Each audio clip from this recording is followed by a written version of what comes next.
warahmatullahi wabarakatuh, pemirsa TVRI Sulawesi Tengah dimanapun Anda berada. Bagaimana kabar Anda? Kembali kita berjumpa di program Solusi Menuju Sehat atau SMS, program yang memberikan informasi, edukasi, dan juga inspirasi seputar dunia kesehatan. Kali ini pemirsa bersama saya Krisna Detokau, selama 1 jam ke depan kita akan bersama menyimak sebuah pembahasan yang cukup menarik, yaitu pentingnya menjaga kesehatan lingkungan. Dimana kita sudah sering sekali mendengar statement ini dan bahkan sedini mungkin juga kita sudah sering ditekankan untuk bisa hidup di lingkungan yang bersih dan tentunya menjaga kebersihan lingkungan. Dan satu juga kesehatan lingkungan ini didukung oleh WHO atau Organisasi Kesehatan Dunia dalam dokumennya tahun 1999 mengatakan bahwa kesehatan lingkungan menjadi aspek-aspek kesehatan manusia dan penyakit yang ditimbulkan juga merupakan salah satu faktor-faktor lingkungan. Dan oleh karena itu pemirsa, ada pengaruh yang kuat antara faktor lingkungan kesehatan atau kesehatan yang kita tempati saat ini dengan juga kelangsungan hidup manusia. Dan pemirsa, bagaimana dan apa kita menjaga kesehatan lingkungan ini sendiri, kita akan bersama mendengarkan pembahasannya lebih dalam lagi bersama satu narasumber yang sudah hadir di studio TVRI Sulawesi Tengah. Kita sapa dulu pemirsa. Beliau adalah Bapak Dedi Mahyudin Syam, SKM MKes. Bapak, selamat datang di program Solusi Menuju Sehat. Terima kasih Bapak sudah hadir di studio kami. Dan pemirsa, beliau saat ini menjabat sebagai Ketua Jurusan Kesehatan Lingkungan Poltekkes Kemenkes Palu.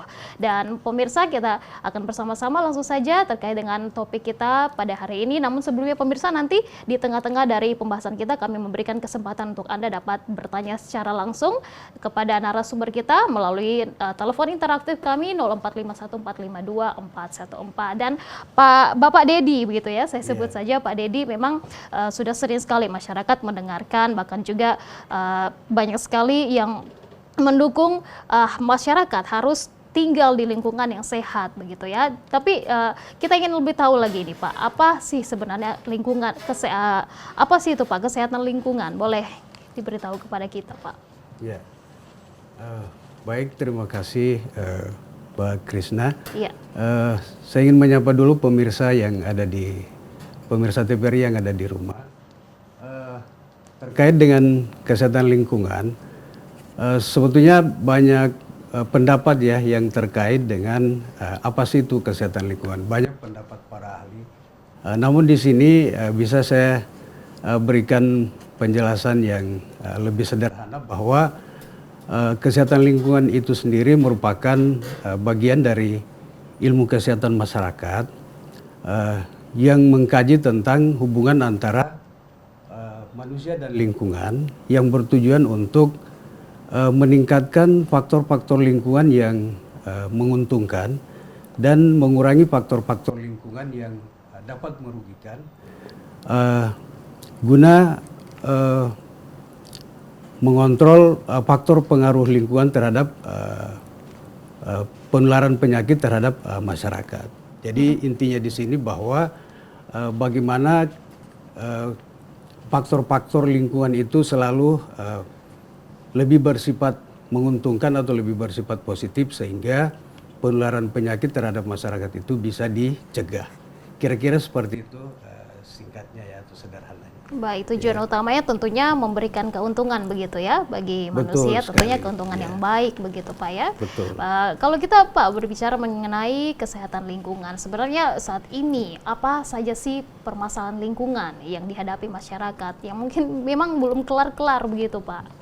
Ya, berbicara tentang permasalahan kesehatan lingkungan memang sangat kompleks ya, atau sangat banyak persoalan-persoalan yang hingga saat ini masih merupakan persoalan klasik yang dihadapi oleh masyarakat. Contoh sederhana saja masalah air bersih, ya, masalah jamban keluarga, kemudian masalah penanganan sampah atau pengelolaan sampah, air limbah, kemudian penanganan masalah lingkungan yang terkait dengan pengendalian faktor ya.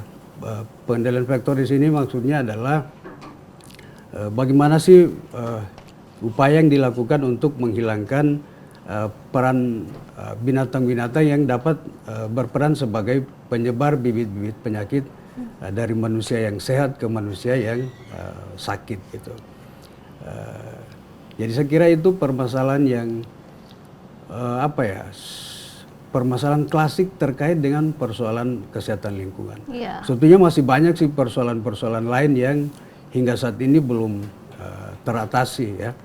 Malah saat ini kalau yang lagi tren saat ini adalah maraknya pencemaran udara ya. Dan ini juga salah satu persoalan tersendiri yang sampai saat ini belum bisa kita atasi ya. Contoh di beberapa daerah yang saat ini banyak terjadi kebakaran hutan dan lahan ya. Itu sangat besar peranannya memberikan kontribusi kepada lingkungan khususnya kualitas udara yang semakin buruk. Nah itu salah satu contoh di mana masih banyak sekali persoalan-persoalan lingkungan yang belum bisa teratasi sampai saat ini. Iya, berarti seperti polusi udara memang sangat membahayakan untuk kesehatan begitu. Betul. Ya. Dampaknya kita hirup begitu Pak, berbahaya untuk kesehatan apalagi pernafasan kita begitu. Tapi betul. Yang menarik tadi memang salah satu permasalahan dari kesehatan lingkungan ini ketidakcukupan air yang bersih begitu ya, masih ada terjadi di beberapa daerah-daerah. Kalau kita berbicara mengenai air bersih ini memang sangat berpengaruh buruk begitu ya kepada manusia Pak tentunya. Betul sekali Mbak Krisna, bahwa sebetulnya kalau secara umum ya untuk dari segi kalau berbicara tentang sanitasi air bersih ini sebetulnya ada dua aspek yang harus kita lihat ya, dari segi kuantitas dan dari segi kualitas. Nah, kalau dari segi kuantitas, khususnya di Sulawesi Tengah, saya kira ini tidak menjadi masalah lagi ya, karena hampir semua daerah itu merupakan daerah yang tersedia air bersihnya ya. Cuman yang jadi masalah itu adalah ketika kita bicara tentang kualitas air bersihnya. Karena bicara tentang kualitas air bersih, menurut peraturan Menteri Kesehatan itu ada beberapa persyaratan yang ada di dalamnya. Yang pertama misalnya persyaratan fisik ya. Persyaratan fisik ini mencakup tentang bau, warna dan rasa. Nah, ini syarat yang sudah sangat umum ya. Saya kira masyarakat sudah sangat familiar dengan persyaratan fisik air bersih ini. Selain itu ada persyaratan kimia ya. Persyaratan kimia itu ya yang terkait dengan parameter logam-logam berat misalnya yang ada di dalam air bersih. Nah, ketika ini yang dikonsumsi oleh masyarakat tentu akan menimbulkan efek terhadap kesehatan masyarakat yang bisa sangat berbahaya ya. Kemudian persyaratan yang lain adalah persyaratan yang terkait dengan mikrobiologi. Nah, persyaratan mikrobiologi ini yang paling umum terkait dengan parameternya itu adalah E. coli ya. Jadi adanya bakteri E. coli di dalam air bersih. Nah, ketika bakteri ini hadir di dalam air bersih itu maka akan sangat besar potensi untuk menyebabkan munculnya penyakit terhadap masyarakat yang mengkonsumsi air tersebut ya, karena dapat menimbulkan penyakit seperti diare ya. Nah, ini akan lebih sangat fatal ketika ini dikonsumsi oleh keluarga yang memiliki balita ya. Ini juga akan bisa mempengaruhi terhadap kesehatan ataupun pertumbuhan balita nantinya. Nah, itu yang terkait dengan syarat bakteriologis atau mikrobiologi. Syarat yang berikutnya ada syarat radioaktif ya. Ini ketika air itu misalnya terpapar dengan unsur-unsur radiasi ya. Cuman yang paling sangat penting harus mendapat perhatian adalah memang dari aspek kualitasnya ya. Nah, ini yang betul-betul masyarakat juga harus paham, harus berupaya bagaimana supaya persyaratan air bersih yang mereka konsumsi itu harus memenuhi syarat-syarat kesehatan. Saya kira itu yang terkait dengan air bersih. Baik, baik. Berarti memang sebegitu parahnya jika memang air ini dinyatakan memang Pak tidak bersih begitu dan kemudian setiap hari dikonsumsi oleh masyarakat kita. Betul. Namun memang kalau kita mengonsumsi air yang sehat begitu kan, kita bilang itu juga menguntungkan bagi kita sebagai manusia, kita pun sebagai masyarakat juga merasa ini menjadi untung yang tersendiri bagi kita seperti itu. Dan tadi juga Bapak sempat menyinggung begitu masalah sampah begitu, salah satu juga ada di lingkungan kita semua begitu. Kita masyarakat sebut saja masyarakat yang ada di Kota Palu gitu di Sulawesi Tengah tinggal di lingkungan yang di kiri kanan mungkin masih ada masyarakat yang membuang sampah sembarangan, itu juga salah satu faktor ya yang membuat lingkungan kita buruk begitu Pak. Seberapa berbahayanya Pak kita tinggal di lingkungan yang penuh sampah seperti itu? Ya, jadi berbicara tentang persoalan sampah ini juga saya utarakan tadi di awal bahwa salah satu permasalahan yang masih merupakan persoalan yang klasik ya di tengah masyarakat, karena persoalan sampah ini memang apa ya, persoalannya itu sebetulnya lebih kepada perilaku masyarakat ya, karena oleh pemerintah kita lihat di setiap wilayah itu sebetulnya masyarakat sudah menyiapkan sarana dan prasarana yang terkait dengan penanganan sampah ya. Namun yang jadi masalah lagi-lagi bahwa lebih kepada tingkat kesadaran, tingkat kemauan dan keinginan masyarakat itu membuang sampah secara teratur, kemudian membuang sampah pada tempat-tempat yang sudah disiapkan oleh pemerintah ya. Karena berbicara sebetulnya pengelolaan sampah ini banyak faktor yang harus diperhatikan ya. Contoh misalnya bicara tentang pengelolaan sampah itu ada mulai dari produksi sampah atau timbulan sampah, kemudian pewadahan sampahnya itu di tingkat rumah tangga itu sudah sering menjadi persoalan. Kemudian kegiatan berikutnya adalah ada kegiatan namanya pemilahan, kemudian ada pengangkutan hingga kepada pembuangan sampah di TPA atau tempat pembuangan sampah akhir ya. Nah kalau dilihat dari tahapan-tahapan yang terkait dengan pengolahan sampah ini tentu agak banyak tahapan-tahapannya. Nah dari setiap tahapan ini pasti akan terdapat permasalahan-permasalahan tersendiri ya. Contoh tadi di tahapan produksi atau timbulan sampah itu di setiap rumah tangga itu pasti akan setiap hari memproduksi sampah atau menghasilkan sampah. Nah kalau berbicara tentang produksi sampah ini tentu akan sangat banyak sampah yang dihasilkan tiap hari. Nah kalau masyarakat tidak sadar membuang sampahnya di tempat-tempat yang sudah disiapkan, nah otomatis kebanyakan masyarakat tinggal cari gampangnya membuat ya di mana yang dekat di apakah itu di sekitar rumah ya langsung dibuang saja di situ. Nah kebiasaan-kebiasaan atau perilaku seperti inilah yang memang merupakan tantangan tersendiri ya. Bagaimana merubah perilaku ya. Nah itu tadi terkait dengan pemahaman kesehatan lingkungan bahwa bagaimana upaya kita menciptakan kondisi yang menguntungkan terkait dengan faktor resiko lingkungan ya. Kemudian di tahapan-tahapan selanjutnya saya kira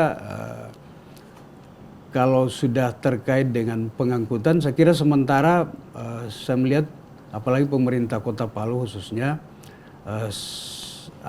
sangat perhatian dengan menyiapkan armada-armada untuk pengangkutan sampah ya. Saya kira kembali lagi saya titik beratkan bahwa yang perlu menjadi perhatian adalah bagaimana memberikan penyadaran terhadap masyarakat terhadap bagaimana sih berperilaku terhadap penanganan sampah. Ya, Ya, saya kira seperti itu. Ya, berarti artinya kesadaran lagi begitu ya Ya. kepada masyarakat yang terus ditingkatkan. Tapi kalau kita berbicara juga Pak ini mengenai kesehatan lingkungan, apa saja ruang lingkup yang ada bagi kesehatan lingkungan yang ada sekarang ini? Ruang lingkupnya ini sudah sampai kemana ini Pak? Iya, jadi berbicara tentang ruang lingkup kesehatan lingkungan ya. Sebetulnya bicara tentang ini tidak terlepas dari kegiatan penanganan kesehatan ya. Jadi berbicara tentang penanganan kesehatan ada 4 kegiatan sih yang secara garis besarnya yang terkait dengan penanganan kesehatan. Contoh misalnya yang pertama itu adalah kegiatan yang terkait dengan promotif ya atau promosi kesehatan. Nah, terkait dengan tadi perilaku masyarakat yang sering membuang sampah sembarangan.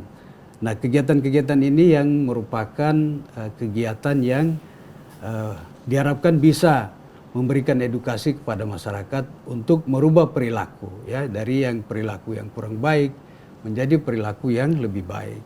Itu yang kegiatan promotif. Nah, yang berikut adalah kegiatan yang namanya preventif atau pencegahan. Nah, terkait dengan kesehatan lingkungan ini, maka dari 4 kegiatan ini masuk di dalam kegiatan preventif atau pencegahan.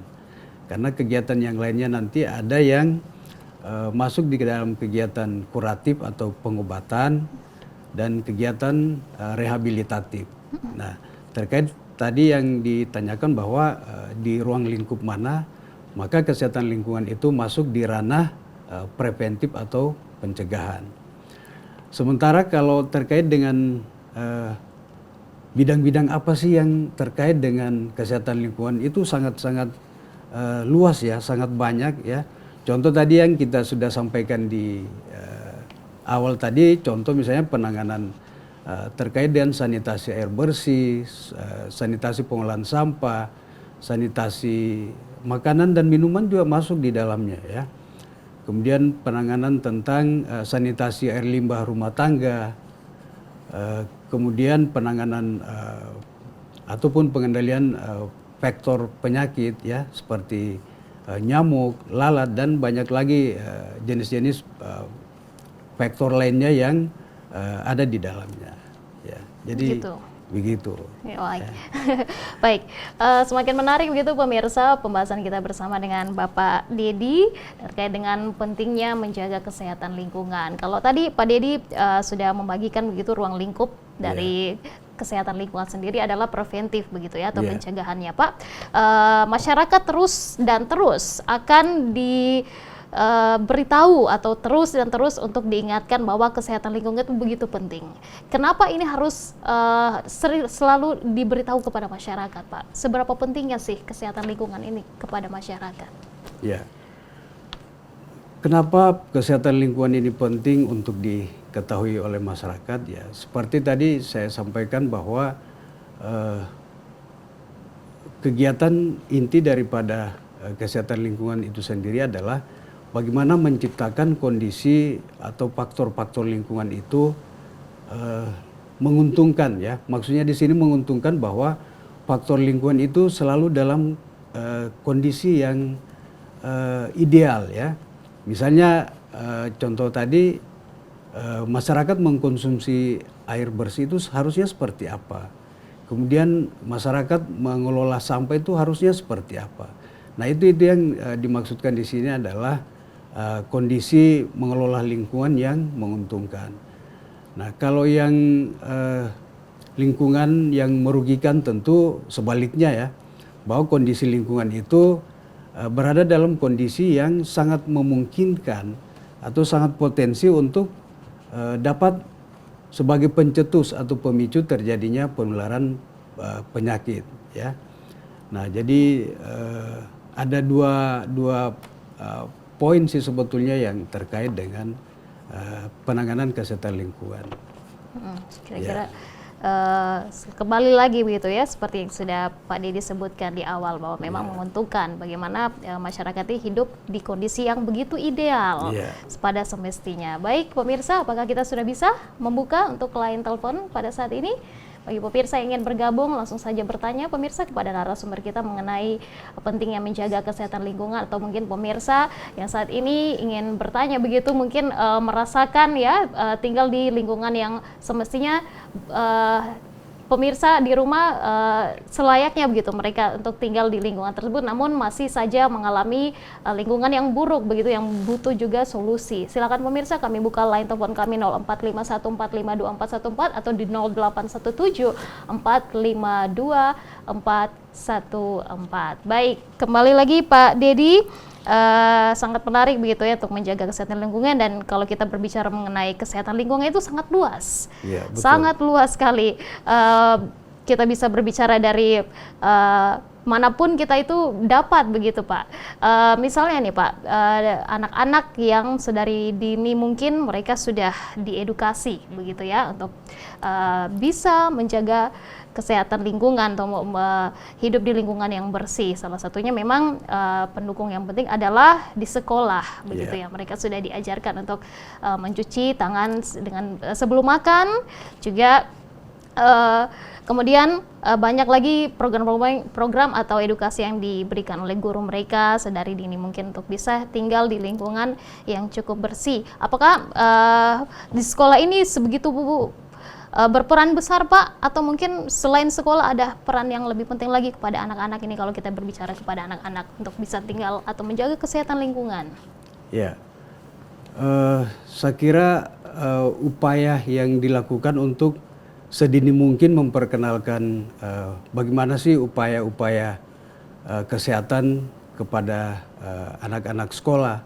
Saya kira ini merupakan upaya yang sangat-sangat baik ya, karena ini salah satu upaya untuk membangun kultur ya, membangun budaya bagaimana sih berperilaku sehat dari usia dini ya. Usia dini. Karena ya kita tahu sendiri kalau sudah nanti tua baru mau dirubah ya susah ya, karena dari teorinya pun bahwa merubah perilaku itu tidak semudah membalikkan telapak tangan ya.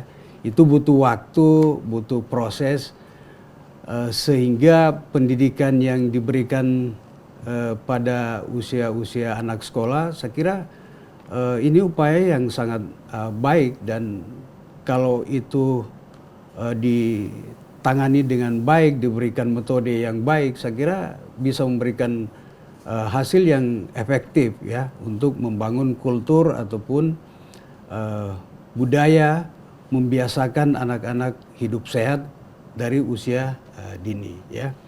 Saya kira ini sangat baik. Saya sangat setuju kalau upaya ini dilakukan mulai dari anak-anak usia sekolah ya.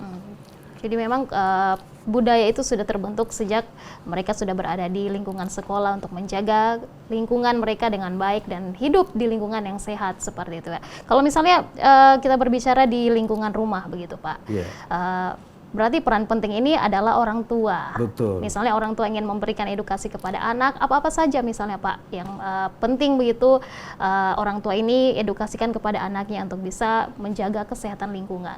Ya. Baik, jadi lagi-lagi upaya yang dilakukan di tingkat rumah tangga ya. Ini adalah tahapan pendidikan di lingkungan terkecil ya, di lingkungan rumah tangga. Jadi terkait dengan upaya-upaya yang terkait dengan kesehatan lingkungan ya, banyak upaya-upaya yang bisa diperkenalkan sedini mungkin terhadap anak-anak kita di rumah. Contoh kecil misalnya membiasakan anak-anak itu melakukan cuci tangan pakai sabun dengan menggunakan air yang mengalir ya. Nah kan selama ini ya paling anak-anak disuruh cuci tangan ya, tapi tidak menggunakan sabun dan mencuci dengan menggunakan air bersih yang mengalir. Nah, ini tadi kita bicara kondisi yang ideal ya. Kemudian yang lainnya kita dari awal bisa mengajari atau mendidik anak-anak, membiasakan mereka bagaimana sih melakukan upaya pemilahan sampah ya di tingkat rumah tangga. Kita perkenalkan jenis-jenis sampah yang dihasilkan di rumah tangga itu, karena bicara tentang jenis-jenis sampah atau karakteristik sampah yang dihasilkan di rumah tangga itu bisa kita kelompokkan menjadi dua kelompok besar ya. Ada yang disebut dengan sampah organik, ada yang disebut dengan sampah anorganik. Ya. Sampah anorganik ini adalah sampah yang mudah terurai ketika dibuang ke lingkungan. Kemudian yang anorganik adalah sampah yang tidak mudah terurai ketika berada di lingkungan. Contoh misalnya yang anorganik adalah sampah-sampah yang seperti sisa-sisa makanan ya. Mungkin dari sisa-sisa misalnya daun-daun pepohonan yang ada di sekitar rumah. Nah, dari dini kita bisa memperkenalkan kepada anak-anak bahwa di dalam penanganan sampah atau membuang sampah dari tingkat rumah tangga kita sudah belajar memilah antara sampah yang organik dan sampah yang anorganik. Karena ketika sampah ini bercampur ketika dibuang ke lingkungan, ini akan menimbulkan juga permasalahan tersendiri bagi lingkungan ya. Nah, saya kira pendidikan-pendidikan ataupun edukasi yang dilakukan sejak dini terhadap anak-anak, saya kira itulah yang seharusnya ya, untuk lebih awal membangun kultur ataupun kebiasaan bagi anak-anak bagaimana belajar hidup dengan pola sehat ya. Saya kira seperti itu. Iya, berarti memang sedari dini mungkin anak-anak sudah diperkenalkan begitu Pak ya. Salah satunya upayanya begitu, ini adalah sampah anorganik dan ini adalah sampah organik, ada dipisahkan begitu ya. Betul. Dan memang edukasi di peran orang tua penting, ataupun juga orang-orang di rumah itu mengajarkan hidup di lingkungan yang sehat itu kepada anak-anak memang harus selalu diajarkan kepada mereka. Baik, kalau dari Bapak sendiri terkait dengan perilaku begitu ya, tadi Bapak juga sering sekali menyebutkan bahwa ini adalah sebuah kultur atau budaya yang harus terus dibangun. Ya, orang dewasa Pak, ini permasalahannya adalah masih saja membuang sampah sembarangan. Padahal sudah banyak sekali edukasi yang diberikan begitu untuk bisa membuang sampah pada tempat atau semestinya. Dan pemerintah kita juga pun di Kota Palu pun sudah ada upaya begitu ya untuk mengangkut sampah. Tapi memang permasalahan ini masih saja terjadi Pak. Bagaimana itu Pak sebenarnya? Ya, jadi lagi-lagi persoalan ke perilaku ya, ataupun kebiasaan. Karena memang seperti saya sampaikan tadi bahwa merubah perilaku atau kebiasaan ini memang butuh waktu ya. Apalagi terkait dengan perilaku orang dewasa ya. Jadi memang butuh cara-cara atau butuh teknik yang bisa langsung mengena kepada, mudah-mudahan bisa memberikan efek ke perubahan perilaku. Sebetulnya terkait dengan itu ada contoh sebetulnya yang contoh program pemerintah yang sebetulnya tujuannya adalah bagaimana merubah perilaku masyarakat ya, terkait dengan perilaku-perilaku yang kurang sesuai dengan kaidah kesehatan. Ada sebetulnya program yang disebut dengan program STBM ya, sanitasi total berbasis masyarakat. Sanitasi total berbasis masyarakat. Boleh kita tahu itu Pak, program seperti apa itu? Baik, terkait dengan program pemerintah yang disebut STBM tadi, sanitasi total berbasis masyarakat, ini tidak lepas dari ada 5 pilar ya yang ada di dalamnya. Yang pertama adalah adanya perilaku atau kebiasaan masyarakat yang masih memiliki kebiasaan membuang air besar sembarang tempat ya. Kemudian yang berikut ada perilaku yang terkait dengan cuci tangan pakai sabun.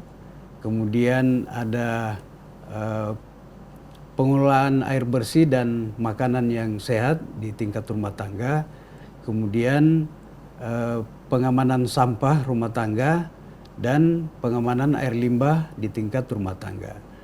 Nah, 5 pilar inilah yang menjadi kegiatan inti di dalam program sanitasi total berbasis masyarakat. Nah, intinya di sini adalah bagaimana agar masyarakat yang tadinya memiliki perilaku ataupun kultur yang tidak memenuhi syarat kesehatan itu bisa berubah dengan adanya program STBM ini, ya. Jadi intinya di sini adalah tenaga kesehatan itu melakukan upaya atau kegiatan lewat kegiatan yang disebut dengan pemicuan, ya. Pemicuan ini adalah bagaimana merangsang masyarakat untuk bisa menolong dirinya sendiri, memenuhi kebutuhan dirinya sendiri terkait dengan 5 pilar tadi, ya. Yang pertama tadi adalah kebiasaan membuang air besar sembarangan, kemudian cuci tangan pakai sabun, kemudian pengelolaan air bersih dan makanan di tingkat rumah tangga, kemudian penanganan sampah, ya, dan penanganan air limbah. Nah, lewat kegiatan STBM ini mereka dipicu, ya, mereka diberikan semacam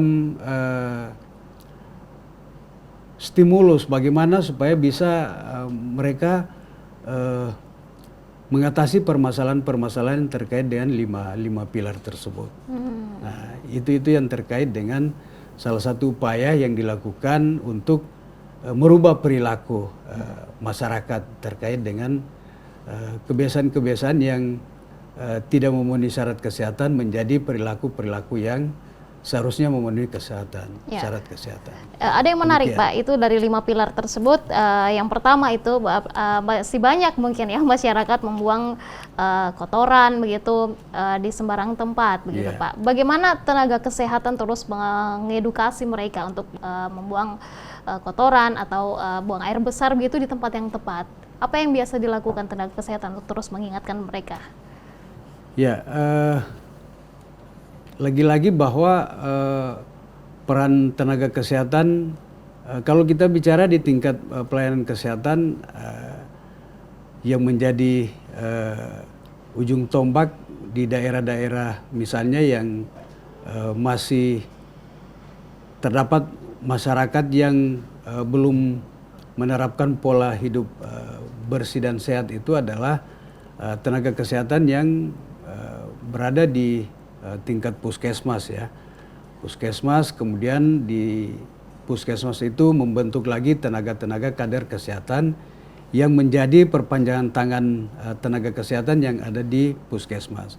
Nah, inilah yang akan menjadi ujung tombak di lapangan untuk berperan aktif membantu tenaga kesehatan untuk memberikan edukasi, kemudian memberikan penyadaran terhadap masyarakat untuk merubah perilaku yang tadinya kurang sesuai dengan kaidah kesehatan menjadi perilaku yang lebih baik, ya. Jadi itu salah satu upaya yang dilakukan, ya, terutama di lapangan yang atau di masyarakat yang memang masih memiliki perilaku yang harus diubah, ya. Ya, jadi saya kira itu yang berarti bisa dilakukan. Tenaga kesehatan sebagai ujung tombak begitu, Pak, ya. Ya, betul. Apalagi yang masyarakat masih hidup di desa-desa begitu, yang memang butuh edukasi yang penting sekali untuk menjaga kesehatan lingkungan. Baik pemirsa, terkait dengan topik kita menjaga kesehatan lingkungan, silakan pemirsa yang ingin bertanya secara langsung kepada Pak Dedi saat ini sebagai Ketua Jurusan Kesehatan Lingkungan Poltekkes Kemenkes Palu. Jika Anda memiliki pertanyaan terkait dengan seputar lingkungan atau permasalahan permasalahan yang terjadi di sekitar Anda mengenai lingkungan mungkin yang buruk yang Anda tinggali begitu, atau mungkin bagaimana solusi-solusi, atau mungkin Anda juga ingin bertanya lebih dalam tadi terkait dengan pembahasan yang sudah disampaikan oleh Pak Dedi. Silakan pemirsa langsung terhubung bersama kami 0451 452 414 atau di 0817 452 414. Sudah ada yang terhubung bersama kita? Baik, kami masih menunggu pemirsa. Tentunya pembahasan kita masih sangat menarik sekali terkait dengan pentingnya menjaga kesehatan lingkungan. Pak Dedi, begitu sesering mungkin edukasi ini selalu ada begitu, terutama memang sedini mungkin, kemudian ke tingkat remaja, ke tingkat orang-orang dewasa, bahkan sampai pun kepada orang-orang tua terus, bahwa pentingnya hidup di lingkungan kesehatan itu sangat baik untuk kita, menguntungkan bagi kita, seperti yang sudah Bapak Dedi sampaikan tadi di awal. Tapi ada yang menarik tadi Bapak Dedi, masih ingin saya ketahui lebih dalam begitu mengenai STBM ini atau sanitasi total berbasis masyarakat. Ini kalau sampai ke dalamnya itu Pak, apa sebenarnya tujuan utamanya dari STBM ini Pak? Ya. Atau mungkin ada program-program lainnya mungkin yang terkait dengan STBM ini? Ya, jadi untuk program STBM di sini sebetulnya intinya adalah bagaimana perilaku masyarakat ini bisa berubah ya dari kebiasaan yang tidak memenuhi kaidah kesehatan menjadi perilaku yang sesuai dengan perilaku kesehatan ya. Karena sebetulnya ini kegiatan-kegiatan seperti ini sebetulnya kalau dulu itu dilakukan kegiatan-kegiatan penyuluhan ya. Ini ada sedikit perbedaan ya. Kalau penyuluhan itu sebetulnya kegiatan yang dilakukan dengan tujuan untuk memberi peningkatan pengetahuan ya. Jadi aspek pengetahuannya yang ingin ditingkatkan ya terkait dengan perilaku hidup bersih dan sehat misalnya ya. Tapi kalau yang terkait dengan STBM ini adalah yang mau dirubah itu adalah perilakunya. Lebih ke perilakunya. Lebih ke perilaku. Baik. Ya. Jadi sebetulnya dua hal ini adalah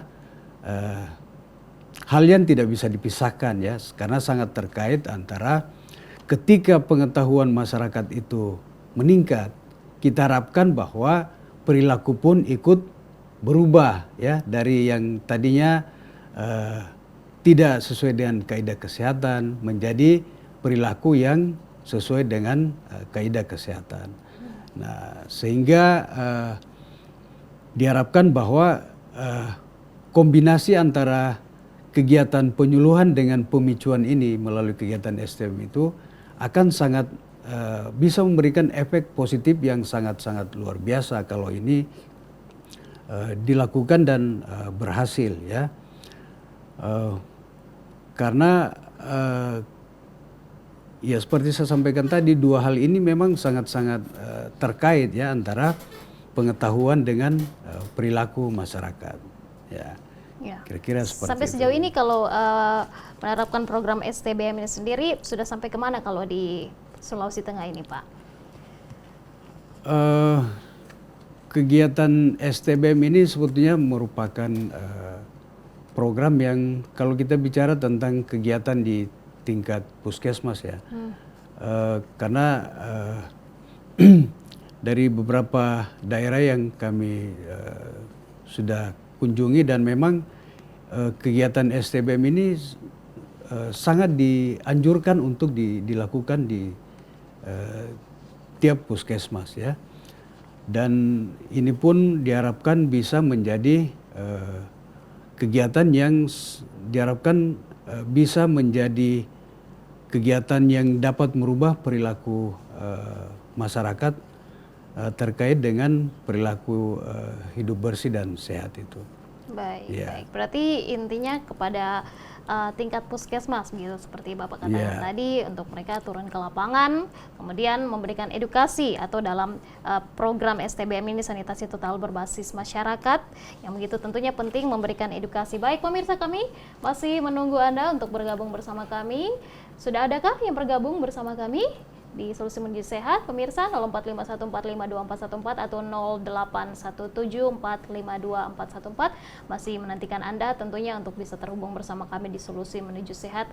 Kali ini tentunya masih dalam pembahasan kita pentingnya menjaga kesehatan lingkungan. Baik, kalau dari selama ini sepanjang Pak Dedi berkarir begitu, dan juga Bapak selaku lagi Ketua Jurusan Kesehatan Lingkungan Poltekkes Kemenkes Palu, apa tantangan-tantangan terbesar saat ini yang tenaga kesehatan hadapi begitu Pak, untuk bisa terus mengedukasi untuk menjaga kesehatan lingkungan ini kepada masyarakat? Iya, jadi saya perlu sampaikan di lewat kesempatan ini, Mbak, bahwa sebetulnya kalau berbicara tentang apa yang dilakukan di lapangan, karena kami yang berada di institusi pendidikan ya, lebih konsen terhadap mencetak calon-calon tenaga kesehatan ya. Tapi kalau bicara tentang yang dilakukan di lapangan itu sudah lebih terkait dengan tenaga-tenaga sanitasi yang memang sudah bekerja di lapangan. Jadi kami sebetulnya tidak terjun langsung ya, karena kami ranahnya lebih fokus kepada mencetak tenaga kesehatan, karena kita di institusi pendidikannya ya. Namun kita punya pengalaman-pengalaman karena di institusi pendidikan pun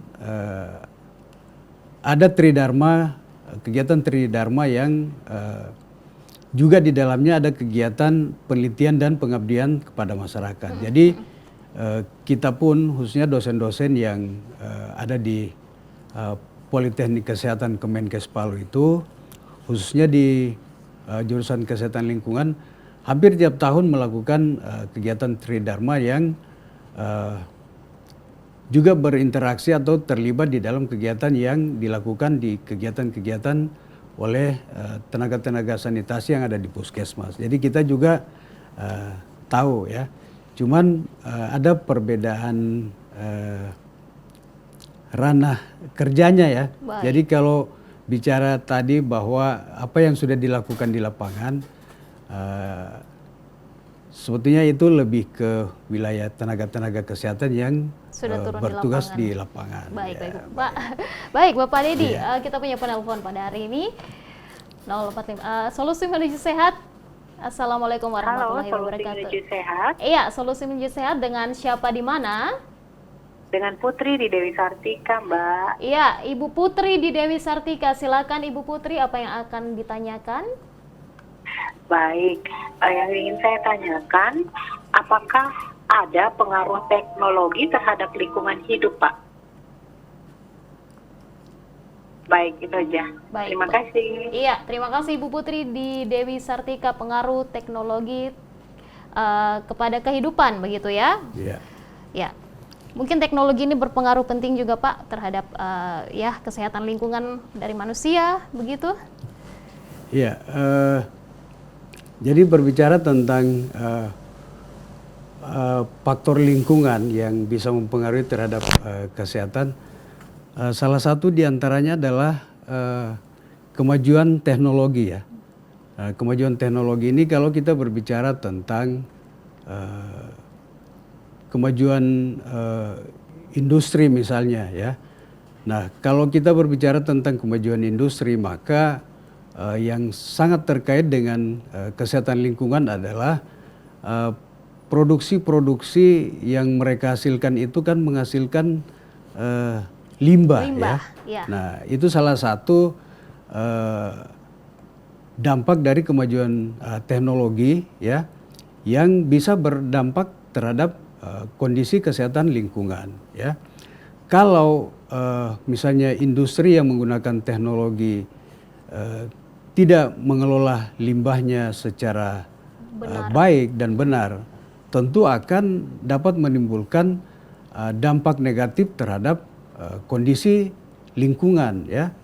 Contoh misalnya dapat menimbulkan pencemaran tanah, ya. Kemudian dapat menimbulkan pencemaran air, ya. Apalagi masyarakat kita kan masih banyak yang mengkonsumsi air yang bersumber dari air tanah, ya. Nah, ketika air limbah itu dibuang serta-merta ke lingkungan, maka efek yang dapat ditimbulkan adalah terjadinya pencemaran tanah, pencemaran air tanah. Nah, kita bisa bayangkan kalau air yang tercemar oleh limbah industri itu digunakan oleh masyarakat. Nah, tentu ini akan sangat menimbulkan bahaya bagi kesehatan masyarakat, ya. Nah, itu salah satu contoh kecil yang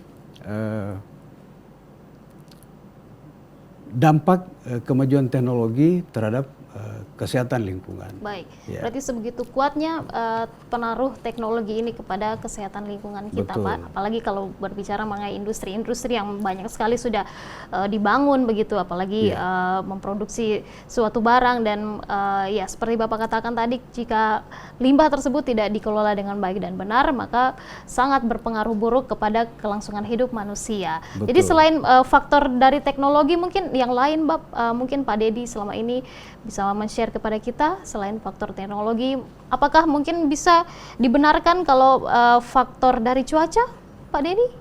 Ya, saya kira saya sudah sempat singgung di awal tadi bahwa salah satu faktor yang masih menjadi permasalahan terkait dengan kesehatan lingkungan adalah pencemaran udara, ya.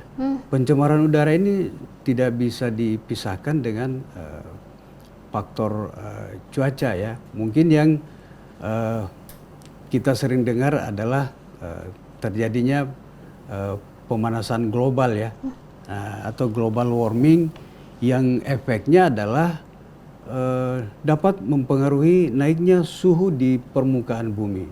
Ya, kita bisa rasakan sekarang, ya, bahwa suhu Terutama suhu di Kota Palu. Iya, di Kota Palu, ya, kita sangat merasakan akhir-akhir ini cuacanya sangat-sangat terik, ya, sangat panas, ya. Nah, ini saya kira juga merupakan efek dari pencemaran udara yang saya kira kita sama-sama tahu sudah mengalami kondisi pencemaran yang sangat memprihatinkan, ya. Apalagi di daerah-daerah tertentu yang notabene bertetangga dengan Palu, ya, di Pulau Kalimantan itu kebakaran hutan dan lahan itu, ya, itu akan sangat berkontribusi terhadap kualitas udara yang juga akan bisa mempengaruhi terhadap kondisi kesehatan lingkungan. Baik, Ya. baik. Berarti sebegitu kuat pengaruhnya, Bapak, ya, Betul. kepada kelangsungan hidup manusia. Baik, dari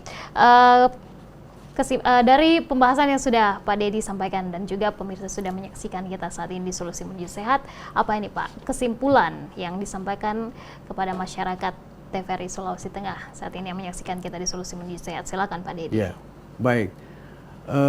Jadi sebelum kita mengakhiri obrolan kita, saya cuman ingin menghimbau, ya, bahwa yang sangat perlu dilakukan oleh masyarakat tidak usah yang muluk-muluk, ya.